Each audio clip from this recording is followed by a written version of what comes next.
Security market में निवेश बाजार जोखिमों के अधीन है। इससे संबंधित सभी दस्तावेजों डॉक्यूमेंट्स को निवेश करने से पहले ध्यान से पढ़ें।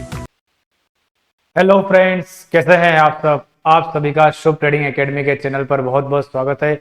मेरा नाम है गोपाल लोहार और मैं हूं एक SEBI registered research analyst. Friends, आज मैं आपको कुछ मार्केट के ऐसे पॉइंट बताऊंगा और मार्केट के हम एनालिसिस करेंगे। एनालिसिस से पहले हमने जो लास्ट में भी जो इवेंट हुआ है सैटरडे के आसपास, हिंडनबर्ग की जो रिपोर्ट आई है उसके ऊपर भी थोड़ी सी चर्चा करेंगे और उसके बाद हम देखेंगे मार्केट का क्या सिनेरियो है। सबसे पहले ये देखते हैं कि सैटरडे के दिन हिंडनबर्ग की जो रिपोर्ट आई थी उस रिपोर्ट में शुरू से चल रहा है अडानी का केस। ये भी आप शुरू से जानते ही होंगे क्या चल रहा है क्या नहीं चल रहा है। मैं पूरा एक्सप्लेन नहीं करूंगा क्योंकि क्या न्यूज़ है क्या नहीं, इसको करेंगे तो वीडियो काफी बड़ा हो जाएगा। मैं सारा सार लेकर के, और मैंने आपको वैसा भी मेरे जो स्टूडेंट ग्रुप है उसमें मैंने सारी चीजें शेयर कर दी थी। तो सबसे पहले हम ये बात करेंगे कि अडानी के ऊपर उन्होंने पिछले बार अटैक किया था आज से 2 साल के पहले। फिर क्या हुआ कि उसको सेबी ने उसके ऊपर मतलब चर्चा करी, सेबी ने इन्वेस्टिगेशन करा, लेकिन सेबी ने बोला कि आपके रिपोर्ट वगैरह बेबुनियाद है इस तरह से। लेकिन फिर बाद में उन्होंने वापस से रिसर्च निकाली और इस बार उन्होंने अटैक करा सीधा का सीधा सेबी के ऊपर और सेबी के चेयरपर्सन माधवी बुच के ऊपर। तो फिर क्या हुआ कि ये मार्केट के अंदर ऐसा हाहाकार मच गया सैटरडे के आसपास, यानी कि यूट्यूब के ऊपर, न्यूज के ऊपर, पूरे इंडिया के अंदर उन्होंने एक ऐसा ट्रम्प कार्ड खेला कि सबसे पहले उन्होंने क्या करा कि अडानी के ऊपर अटैक किया। ठीक है, अडानी के ऊपर अटैक करने के बाद में जब उनका जी नहीं भरा तो उन्होंने क्या करा कि अब उनको लगा कि यार चलो ठीक है, अडानी के ऊपर तो मैंने कुछ रिपोर्ट वगैरह बनाई, शॉर्ट सेलिंग करी और उनको फायदा बराबर नहीं मिला। उसके बाद उन्होंने क्या करा कि उसी चीज को अडानी पर अटैक नहीं करके फिर उन्होंने सोचा कि चलो यार अडानी से अपना मेरा काम नहीं बना, अब मैं क्या करता हूं कि इंडिया कर ऐसी कौन सी जगह पर अटैक करूं, किसी कंपनी पर करूंगा तो कोई मतलब है नहीं, ऐसी जगह पर अटैक करता हूं जहां पर पूरा रेगुलेटर हिल जाए और पूरा इंडिया की कंट्री हिल जाए। तो यानी कि इंडियन स्टॉक मार्केट की जो हमारी सेबी है उसके ऊपर इन्होंने अटैक करा सीधा। तो सेबी के ऊपर अटैक करने से दोस्तों ऐसा हुआ क्या कि एक बार तो शनिवार को पैनिक मच गया था मार्केट के अंदर, यानी कि पूरे इंडिया के अंदर की, और हमारा रेगुलेटर इसके अंदर मिला हुआ है क्या। लेकिन फ्रेंड्स ऐसा है कि हिंडनबर्ग कोई इंडिया की कंपनी तो है नहीं, बाहर की कंपनी है। ठीक है, अब उसने अपनी रिसर्च रिपोर्ट बनाई। मैं सबसे पहले बताता हूँ, जो दोस्त नहीं जानता हिंडनबर्ग क्या है, हिंडनबर्ग एक रिसर्च एनालिस्ट की ऐसी कंपनी है बड़ी, जो एक शॉर्ट सेलिंग की कंपनी है, किसी पर रिपोर्ट बनाती है और उसके ऊपर शॉर्ट पोजीशन अपनी क्रिएट करती है। तो यानी कि उन्होंने क्या करा कि यहाँ से इनकी दाल नहीं पकी, तो फिर उन्होंने क्या करा कि सेबी के ऊपर उन्होंने, सेबी के सीईओ जो है माधवी बुच के ऊपर उन्होंने अटैक करा। उन्होंने बोला कि आपके अंदर इसका स्टेक था, ये वो बहुत सारी चीजें बात करेगी, आप जब इसने कंपनी को ज्वाइन नहीं करा तब आपने इतना सब कुछ किया था इसके अंदर, वो वगैरह ऑफशोर की कंपनी से आपने पैसा कमाया, ये करा, फंड को इधर उधर, दुनिया भर की रिपोर्ट उसने अपनी पब्लिश करी। लेकिन फिर बाद में सेबी का स्टेटमेंट आया, सेबी ने अपने क्लियरिटी दी और बाद में धीरे धीरे चीजें सारी सामने हो गई। तो यानी कि वो भी रिपोर्ट इनकी खारिज हो गई। अब आखिरकार हिंडनबर्ग जो है वो ऐसा क्यों कर रहा है, सबसे पहली बात तो क्वेश्चन ये उठती है, सेबी ने क्या करा, हिंडनबर्ग ने करा, उससे कोई लेना देना नहीं है। और हिंडनबर्ग का अटैक अडानी के ऊपर ही क्यों आ रहा है, मेरा क्वेश्चन तो ये है। क्योंकि इंडिया के अंदर राधा किशन दमानी जी भी है, विजय केडिया भी है, इतने सारे बड़े बड़े इन्वेस्टर्स है, टाटा है, मुकेश अंबानी है, इतने बड़े बड़े जिनके इन्वेस्टमेंट है और आपने लोगों ने देखे भी नहीं होंगे, इतने बड़े बड़े नाम है, उनके ऊपर क्यों नहीं बन रही है, सिर्फ अडानी के ऊपर ही अटैक क्यों हो रहा है। उसका थोड़ा सा पॉलिटिकल भी है, ज्यादा डिस्कस नहीं बताऊंगा पॉलिटिकल के अंदर, लेकिन मैं आपको बताता हूँ पॉलिटिकल भी है। एक तरफ हमारी बीजेपी की सरकार और एक है हमारी कांग्रेस की सरकार। सुनना मेरी बात बड़े ध्यान से। अब जब भी अटैक होता है बीजेपी सरकार के ऊपर तो बार बार लोग यही क्वेश्चन उठाते हैं, अडानी अंबानी की सरकार है ये तो, ठीक है, ये क्वेश्चन उठता है। ये क्वेश्चन लोग नहीं उठाते, सबसे पहले ये पार्टी उठाती है कांग्रेस की कि भाई ये इनका सरकार तो इनकी चल रही है। अब फॉरेन के अंदर जॉर्ज सोरोफ जो है ये भी एक शॉर्ट सेलर ही है और कांग्रेस पार्टी से बिलोंग करता है। तो ये क्या करते हैं कि ये मतलब मेरे हिसाब से, मैं मुझे नहीं पता मिले हुए नहीं मिले हुए, लेकिन मेरा क्वेश्चन तो यही उठता है कि इनकी रिपोर्ट इनके ऊपर क्यों बन रही है, सीधी सी बात। दूसरी चीज ये कि ये कहीं ना कहीं इनका कनेक्शन है आपस में, इसीलिए यहाँ के ये और हिंडनबर्ग साथ में मिलकर ही इनका काम जाम चलता है। ठीक है, तो ये ले दौड़ के इसके ऊपर रिपोर्ट बनाते हैं, रिपोर्ट आती है सैटरडे के दिन, और रिपोर्ट आने के बाद में कांग्रेस की प्रेस कॉन्फ्रेंस होती है, और प्रेस कॉन्फ्रेंस में वो सीधा का सीधा सेबी के ऊपर भी अटैक कर देते हैं। शर्म आनी चाहिए इनको, क्योंकि आज हमारा देश, हम स्टॉक मार्केट के अंदर काम करते हैं और एक हमारा रेगुलेटर है, उसके ऊपर आपने ना तो उसका स्टेटमेंट सुना आने से पहले कि भाई सेबी अपनी तरफ से स्टेटमेंट दे, वो भी आपने नहीं सुना। आपने सीधा का सीधा हिंडनबर्ग की रिसर्च रिपोर्ट पर आपने विश्वास करके क्या करा कि प्रेस कॉन्फ्रेंस रिलीज करी अपनी, और प्रेस कॉन्फ्रेंस में आपने बोला कि सेबी के भी सीईओ मिली हुई हो सकती है। आपको पता है क्या रिसर्च रिपोर्ट हिंडनबर्ग ने जो बने 100% सही है, तो आपने फिर कैसे अटैक कर दिया? मैं यूं थोड़ी बोल रहा हूँ कि कांग्रेस पूरी मिली, मैं ये बोल रहा हूँ हो सकता है। आपने इस तरह के स्टेटमेंट आपने तो सीधा बोल दिया कि मिली हुई हो सकती है, उसके बाद में प्रेस कॉन्फ्रेंस में सीधा के सीधा सेबी की सीईओ पर भी अटैक कर दिया। और आपने सेबी की सीईओ पर अटैक नहीं किया, आपने इंडिया के सबसे बड़े रेगुलेटर पर आपने अटैक करा, और रेगुलेटर एक तरह से हम उसके ऊपर विश्वास करते हैं। इस तरह से आपने सीधा हिंडनबर्ग की रिसर्च रिपोर्ट पर कैसे विश्वास कर लिया? आपने पूरा पढ़ लिया था, आपने पूरे तथ्य निकाल लिए थे कि आपने अपनी तरफ से रिसर्च कर ली थी क्या, जो आपने सीधा का सीधा ऊपर अटैक कर दिया सेबी के ऊपर? इसका मतलब कहीं ना कहीं हिंडनबर्ग उनकी चाल हो सकती है। ऐसी चाल क्यों हो सकती है? क्योंकि मोदी की सरकार को गिराना है, क्योंकि इस बार मेजोरिटी में नहीं है। ठीक है, फर्स्ट रीजन तो मेरे को यही लगता है। दूसरी चीज कि हमारे कल राहुल गांधी जी का भी ट्वीट आया था, उन्होंने भी सीधा सीधा ये बोल दिया कि ऐसा ऐसा मैच वेच को लेकर उन्होंने बताया, और फिर बाद में राहुल जी, ऐसी बात है ऑपोजिशन का बोलना काम ना होता है, लेकिन आप भी इस देश के नागरिक हो, इंडिया के नागरिक होने का नाते आपको यह बनता है कि हमारे जो रेगुलेटर है सेबी, आप उसके ऊपर सीधा का सीधा सवाल नहीं उठा सकते हो। आप ये बोल सकते थे कि हाँ जांच होनी चाहिए, सुप्रीम कोर्ट को देखना चाहिए, हमारे रेगुलेटर ऐसा तो नहीं कर सकता, लेकिन आपने तो बोला पब्लिक सेविंग खतरे में जा रही है, मार्केट ये हो रहा वो हो रहा, आपने सीधा डरा रहे हो लोगों को। आप शुरू से डराते आ रहे हो, अभी भी डरा रहे हो लोगों को, और डरा रहे हो आगे। आप अपने देश पर ही सवाल उठा रहे हो, किसी के बाहर के बोलने पर। आपको हिंडनबर्ग की रिसर्च रिपोर्ट की 100% सही है कि आपकी क्या गारंटी इसकी? हम जैसे छोटे इन्वेस्टर को नहीं गारंटी, तो आपको तो कैसे हो सकती है? सर आप तो इतने बड़े आदमी हो। यानी कि आपने हिंडनबर्ग की रिसर्च रिपोर्ट को इतनी जांच पड़ताल कर ली क्या अपने स्तर पर कि आप ये बोल रहे हो कि हाँ सेबी गलत है? अब यहां पर कौन गलत है कौन गलत नहीं है वो तो अभी सेबी अपनी क्लेरिफाई कर रही है, सब कुछ स्टेटमेंट दे रही है। मैं आपको दिखाता हूँ, या देखो सेबी ने स्ट्रॉन्ग ये वापस पूरा का पूरा अपना रिपोर्ट भी बनाया था, उसने सारा भेजा कि मैं आईआईटी में थी तब ऐसा ऐसा था, मैंने ऑफशोर में कंपनी में नहीं करा, सारा अपना लीगल आप सारा पढ़ लेना, धीरे धीरे सारे स्टेटमेंट आ रहे हैं और सारी क्लियरिटी हो गई है। और उन्होंने बोला कि इन्वेस्टर को डरने की जरूरत नहीं है। अब और चीज समझाता हूँ दोस्तों, सेबी के अंदर आखिरकार क्या होता है। जब कोई बड़ा आदमी, सेबी एक ऑथोरिटी है, ठीक है, यह आप अच्छे से जानते हो, रेगुलेटर है जो इंडियन स्टॉक मार्केट को रेगुलेट करता है।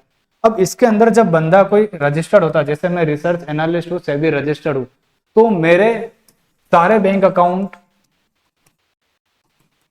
मेरे डीमेट के स्टेटमेंट,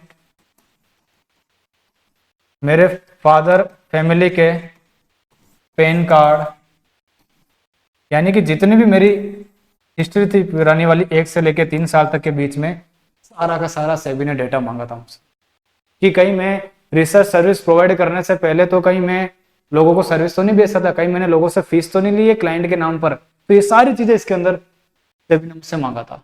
तो सोचो, मैं एक छोटी सी पोस्ट पर, रिसर्च एनालिस्ट की पोस्ट पर सेबी के अंदर रजिस्टर्ड हुआ था, तो मुझसे बैंक अकाउंट मांगे, फादर के पैन कार्ड मांगे, मदर के पैन कार्ड मांगे, मम्मी के मांगे, वाइफ के मांगे, सिस्टर के मांगे। इतना सब कुछ डॉक्यूमेंट होने के बाद में, सारे क्लेरिफिकेशन, सारे इन्वेस्टिगेशन होने के बाद में उन्होंने मुझे लाइसेंस अप्रूव करा। तो सोचो, सेबी की सीईओ अपॉइंट करी होगी, तब क्या चीजें चेकआउट नहीं हुई होगी? सेबी ऑथोरिटी है, अथॉरिटी लोगों को, आम लोगों को नहीं पता। सेबी के अंदर सीईओ जब ऑथोराइज हो रहा है, वहां पर किसी पद पर इंसान को बिठा रहे हैं, तो उसका बैकग्राउंड सारा का सारा चेक हुआ होगा। इतनी बड़ी बेवकूफ नहीं है, क्योंकि इतनी बड़ी संस्था के ऊपर जब आरोप लगता है तो इससे पूरा देश, सोचो पूरा वर्ल्ड हिल सकता है, सिर्फ एक रेगुलेटर अगर ऐसा फ्रॉड कर देते। इसीलिए ये जो इनका जो हिंडनबर्ग की जो रिसर्च रिपोर्ट है ना, वो एक शब्दों में अगर बोली जाए, बिल्कुल टॉयलेट पेपर की तरह। जिसके अंदर कुछ भी नहीं है, कुछ नहीं मिलने वाला है। ठीक है, कुछ भी नहीं मिलेगा, क्योंकि अगर मैं भी अगर आज होता तो मैं बाहर के किसी रिसर्च रिपोर्ट पर विश्वास नहीं करूंगा, चाहे भले हमारी सेबी गलत ही क्यों ना हो। क्योंकि अगर गलत हो है तो यहाँ के लोग अगर रिसर्च करके कुछ बताते हैं तो हम समझेंगे, लेकिन बाहर का कोई आदमी अगर आकर रिसर्च रिपोर्ट बनाता है और इस तरह से हमारे देश की संस्था के ऊपर उंगली उठाता है तो मैं बिल्कुल भी सपोर्ट नहीं करूंगा, चाहे भले बीजेपी हो चाहे भले कांग्रेस हो। पहला क्वेश्चन ही मेरा ये होता है कि आप अडानी के ऊपर ही क्यों बना रहे हो। दूसरी बात तो ये, और भी कंपनी ने बहुत सारे स्पेकुलेशन हुई होगी ना, स्टॉक मार्केट के अंदर स्पेकुलेशन नहीं होती क्या? बिल्कुल होती है। ठीक है, तो ये सारी बातें हैं, कोई लेना देना नहीं है इन चीजों का। अब अपन समझेंगे मार्केट की एनालिसिस को। हमारा शुरू से मार्केट जो है करेक्शन के फेज में यहाँ पर एंटर हो चुका था फ्रेंड्स। मैंने आपको पहले भी बोला था कि ये हमारा फर्स्ट वेव जो है हमने यहाँ पर कंप्लीट किया था, इस वाले एरिया के अंदर। यहाँ पर हमारा फर्स्ट वेव कंप्लीट हुआ था, यहाँ पर हमने ए वेव बनाई, यहाँ पर हमने हमारी बी वेव कंप्लीट करी और यहाँ पर हमने हमारी सी वेव कंप्लीट करी। तो इस तरह से हमने एक फ्लैट करेक्शन के अंदर हम वही चल रहे हैं। अब बात करते हैं पिछले एक वीक से हमारा जो मार्केट ये गिरा था, उस समय यूएस रिसेशन की वजह से जो न्यूज आई थी, उसके बाद से हम कहीं पर भी नहीं गिरे हैं और कहीं पर भी नहीं गए। आज भी 24,348 की क्लोजिंग आई है। तो अब आने वाले समय में इसके ऊपर क्या इफेक्ट हो सकता है इस न्यूज का, और मार्केट के अंदर क्या स्ट्रक्चर बने उसको समझ लेते हैं सबसे पहले। अब ये हमने समझ लिया कि एबीसी की करेक्शन चल रही है। अब हम इसको समझने की कोशिश करते हैं, जो हमारा ये वाला स्ट्रक्चर है, इस स्ट्रक्चर के अंदर निफ्टी क्या कह रहा है। निफ्टी ने अभी जो रिट्रेसमेंट करी है वो आज के दिन में 50% के आसपास हमने इसको टेस्ट करा है। उसके बाद में 38% के रिट्रेसमेंट के आसपास हमने आज क्लोजिंग करी। तो ऊपर जब तक इस वाले एरिया से ऊपर नहीं जाता है, 61.8% की जो रिट्रेसमेंट है इसके ऊपर नहीं जाएगा, हमारा मार्केट बुलिश नहीं बनेगा। ठीक है, और इसके अंदर ऐसा कोई सा भी सिम्टम्स नहीं आया है ऊपर की तरफ स्पीड में इंपल्सिव मूव का कि ये उसको ऊपर ले जा सके। तो यानी कि अब सारा कंक्लूजन ये निकल कर आता है कि 24,628 जो है वो सेल का पॉइंट बन सकता है मार्केट के अंदर, क्योंकि जब तक 78% रिट्रेसमेंट को टेस्ट नहीं कर लेते और इसके ऊपर नहीं सस्टेन करते हैं तब तक हमारा ट्रेंड चेंज नहीं होता। ट्रेंड चेंज होने के लिए पहली कंडीशन ये होती है कि 61.8% के रिट्रेसमेंट से ऊपर सस्टेन होना चाहिए बाजार को, तो वो तो अभी तक तो नहीं हो रहा है और आगे भी उम्मीद नहीं है। टेस्ट जरूर कर सकता है, यहां पर जा सकता है, बिल्कुल जा सकता है, लेकिन यहां से हमें सेलिंग वापस देखने को मिल सकती है। अब क्या यहां से भी गिर सकता है? बिल्कुल गिर सकता है। अब हम इसको छोटे टाइम फ्रेम से समझते हैं 5 मिनट के चार्ट पर, कि ये आखिरकार छोटे टाइम फ्रेम के अंदर किस तरह की स्ट्रक्चर बना रहा है और किस तरह से काम कर रहा है। इसको 15 मिनट का चार्ट कर देता है दोस्तों, ताकि आपको 5 मिनट का ही कर दे, ताकि आपको क्लियरिटी में और अच्छे से समझ में आएगा। ये है 5 मिनट का चार्ट। अब 5 मिनट के चार्ट में यहां से जो हमने सीधा बाउंस बैक लिया था यहां तक, ये हमने बनाया था ए वेव, ए बी सी करके हमने यहां पर बी वेव बनाया। ठीक है, और हम अभी सी वेव के अंदर चल रहे हैं, जिसके अंदर भी इसने आज ए बी और सी अपना कंप्लीट करा है। ठीक है, अब सी वेव के अंदर क्या होता है कि लास्ट वाली जो वेव होती है वो 5 वेव के स्टेप में होती है। अगर मैं इसको एबीसी नाम नहीं देता हूं तो यहां पर इसके अंदर सी जो बी हमारा यहां पर कंप्लीट हुआ, सी वेव जो चल रहा है इसके अंदर 1 2 3, जब इस तरह का चल रहा है तो जब मैं इसको अगर ट्रेंड लाइन खींचता हूं यहां से मिलाते हुए, तो हम इस ट्रेंड लाइन के यहीं पर कहीं क्लोज करके गए हैं आज के बाजार को। तो अब कल के लिए क्या हो सकता है कि यानी कि जो 3 यहां पर जो बना और ये 4th अगर हुआ तो 5th हम यहां पर कंप्लीट करने के बाद हम यहां से नीचे की तरफ सेलिंग कर सकते हैं। ठीक है, अब क्या यहां से भी सेलिंग आ सकती है क्या? बिल्कुल आ सकती है। उसके लिए मैं आपको बता देता हूं कि अब आने वाले दिनों में क्या नोटिस करना है। ये जो आज का पॉइंट आपको दिख रहा है ये वाला, ये पॉइंट काफी इंपॉर्टेंट हो जाता है सेलिंग के लिए। यानी कि यहां से 24,200 का लेवल जैसे ही नीचे सस्टेन करने लगेगा, इस पॉइंट के नीचे मार्केट में सेलिंग का प्रेशर बढ़ेगा और जो गिरावट है वो नीचे की तरफ जाएगी। और ऊपर की तरफ में यहां से आपको अलर्ट रहना है। कहने का मतलब इस वाले हाई के ऊपर 24,500 और 600 के बीच में आपको अलर्ट रहना है। वहां के बीच में से मार्केट में सेलिंग प्रेशर देखने को मिल सकता है, क्योंकि ये करेक्टिव जो बाउंस है वहां जाकर खत्म हो जाएगा। यहां पर भी खत्म हो सकता है, उसका सिम्टम्स मिलेगा फाइनल पूरा का पूरा इस वाले पॉइंट के नीचे 24,100 के नीचे। लेकिन पहला इंडिकेशन हमको यहां से मिल जाएगा, 24,200 के नीचे सस्टेन करने लगेगा तो वापस नीचे चलने लग जाएगा। क्यों? क्योंकि अगर आप एक चीज नोटिस करो ध्यान से, तो ऊपर की तरफ बढ़ रहा है तो हायर हाइज हायर लोज बनाता हो जा रहा है। देखो दिख रहा है ना ये वाला पॉइंट,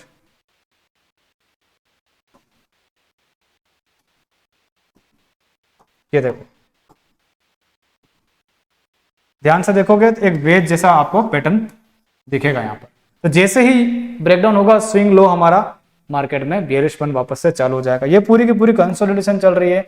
जिन्होंने मेरा एडवांस कोर्स कर रखा है वो ध्यान से समझे यहाँ पर कि हम अभी 60 मिनट के इस टाइम फ्रेम में कंसोलिडेट करके पूरे के पूरे हमने टाइम भी हमारा कंप्लीट कर दिया। तो काफी अच्छा सा इसके अंदर मोमेंटम जो है वो बन चुका है। ठीक है,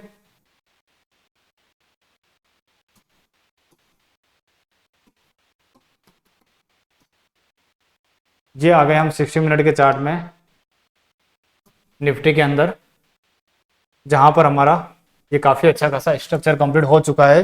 ठीक है, ध्यान रखना यहां से जो भी होगा अब बड़ा ही होगा, स्लो नहीं होगा। ठीक है, क्या न्यूज लगेगी क्या नहीं लगेगी, हम डाउ जोन्स की वजह से ही गिरेंगे, क्योंकि डाउ जोन्स के अंदर भी हमारा स्ट्रक्चर अभी ऊपर का कंप्लीट हुआ, यहीं कहीं से हमको नीचे से सेलिंग देखने को मिल सकती है। यानी कि अभी हम, तो यानी कि जब बात कर रहे हैं हम ए बन गया, बी बन गया, सी बन गया, तो इसका मतलब ये पूरा फॉल क्या होगा, एक्स वेव बन जाएगी। यानी कि हमें एक और एबीसी का पैटर्न हमें नीचे की तरफ देखने को मिल सकता है।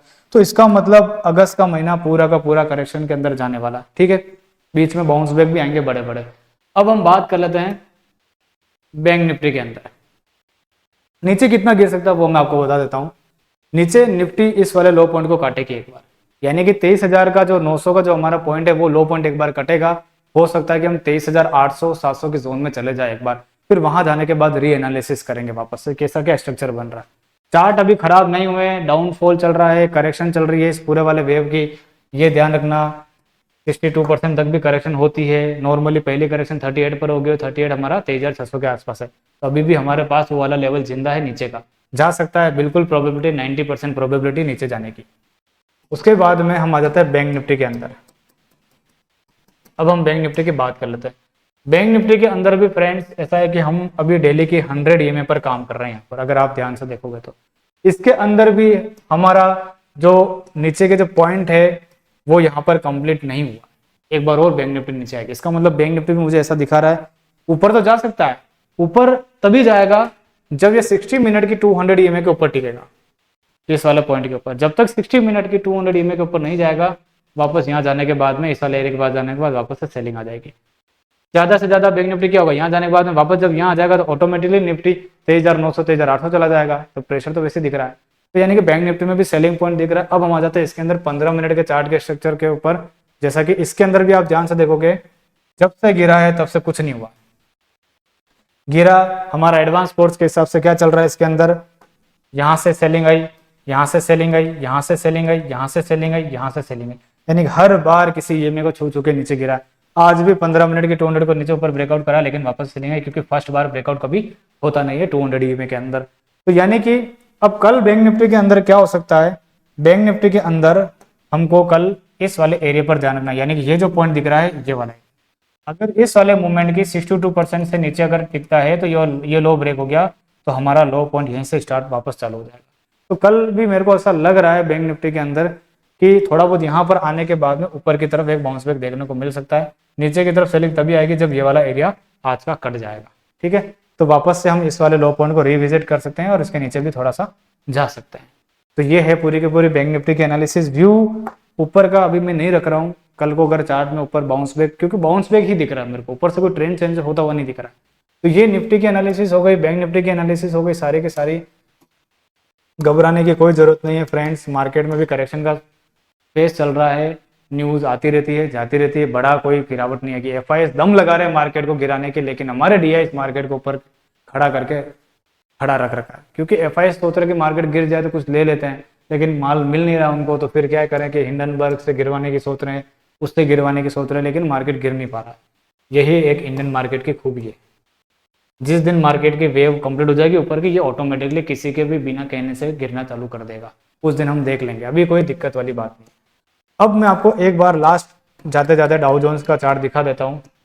डाउ जोन्स के अंदर भी हमारा फॉल यहां से एक नीचे आने को बाकी, इसलिए मैं कह रहा हूं कि हमारी करेक्शन अभी ड्यू है और आ सकता है, क्योंकि इसके अंदर भी करेक्टिव राइज ही ऊपर जा रहा है। ये भी 60 मिनट की 200 के आसपास जाने के बाद में यहां से डाउनफॉल नीचे कर सकता है।